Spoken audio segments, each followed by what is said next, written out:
Supreme court में बिहार सरकार की एसएलपी क्यों खारिज हो गई। नमस्कार, कशिश न्यूज में आपका स्वागत है। मैं हूं अनुराग।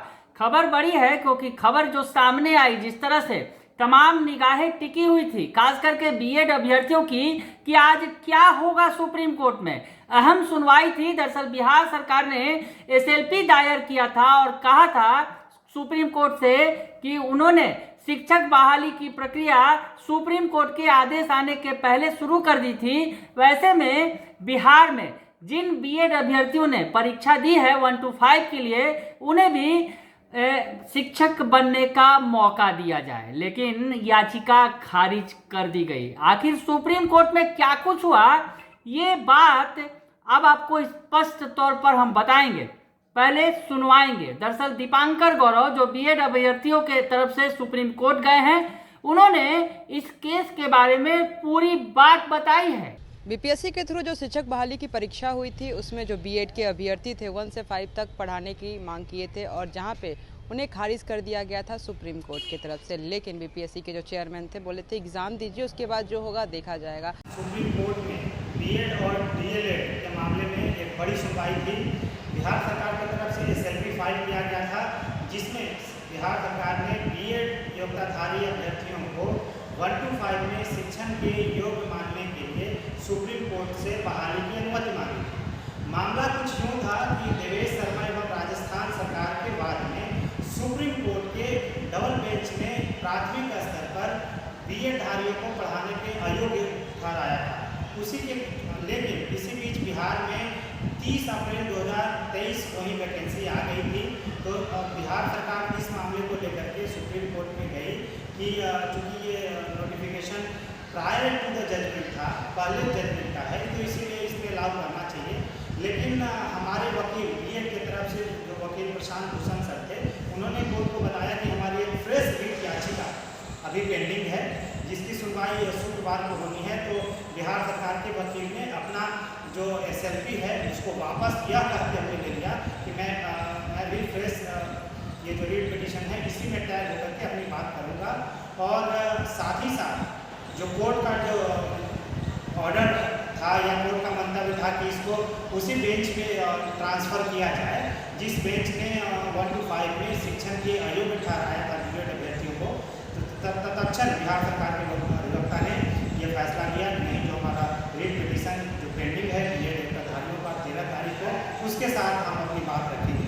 कुल मिलाकर कुछ यही हुआ कि बीएड योग्यताधारी अभी भी उनकी आशा समाप्त नहीं है। उनका एक बड़ा केस जो है वो 13 तारीख को लिस्टेड है। उस दिन प्रशांत भूषण सर अपनी बात रखेंगे और बीएड को 1 to 5 में पढ़ाना क्यों जरूरी है, ये सारी चीज़ें कोर्ट को बताएंगे। मुझे आशा है कि हमें न्याय जरूर मिलेगा और ऑन गोइंग प्रोसेस है कम से कम उसको सुप्रीम कोर्ट पूरा कराएगा। दीपांकर गौरव, याचिकाकर्ता। तो सुना आपने कि क्या कुछ कह रहे हैं दीपांकर गौरव।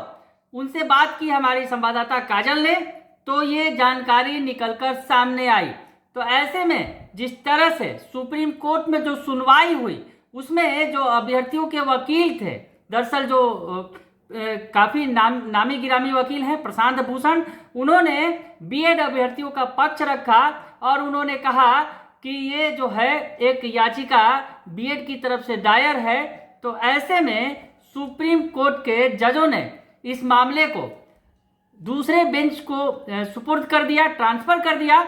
और इस मामले में जहां एक फ्रेश याचिका दायर की जाएगी अब बीएड अभ्यर्थियों की तरफ से, वही दूसरी तरफ से जो बिहार सरकार के वकील थे, उन्होंने भी कहा कि अब वो एक नई एसएलपी लेकर आएंगे, जो नई याचिका है वो कोर्ट में दायर करेंगे। तो ऐसे आज जो सुनवाई हुई वो फिलहाल टल गई। अगर यूँ कहें कि अब शुक्रवार 13 अक्टूबर को अगली सुनवाई होगी और वो काफ़ी महत्वपूर्ण होगी। और इस बीच दीपांकर गौरव ने एक ट्वीट भी किया है और ट्वीट में जो बातें लिख रहे हैं वो भी आपको बता देते हैं। ट्वीट आप देख रहे हैं, उन्होंने ये स्पष्ट किया है कि कोर्ट फिलहाल सुनवाई कर रही है इस मामले की। तो ऐसे में बीपीएससी के द्वारा 1 to 5 का रिजल्ट नहीं दिया जा सकता है। तो मामला थोड़ा अटक गया है। जिस तरह से बीपीएससी रिजल्ट जारी करने के लिए तैयार थी, लेकिन दीपांकर गौरव ने बताया है कि मामला अभी कोर्ट में है, कोर्ट में मामला अभी खत्म नहीं हुआ है, बीएड अभ्यर्थियों की उम्मीदें अभी भी बाकी हैं।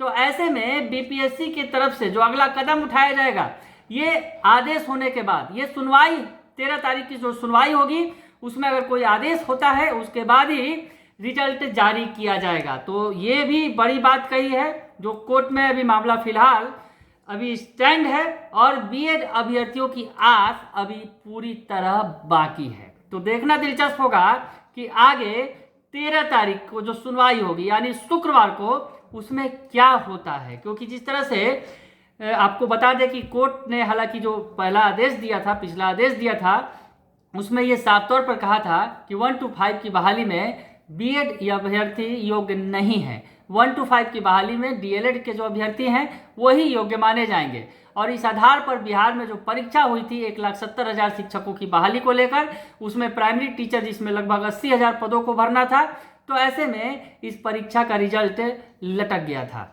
फिलहाल मामला अब कोर्ट में है और 13 तारीख की सुनवाई अहम है। और जैसा कि 13 तारीख की सुनवाई के बाद ही अब 1 to 5 का रिजल्ट आएगा। और 13 तारीख को आखिर क्या होता है, क्या सुनवाई के बाद कोर्ट का क्या कुछ फैसला आता है, ये देखना दिलचस्प होगा। बने रहिए कशिश न्यूज के साथ।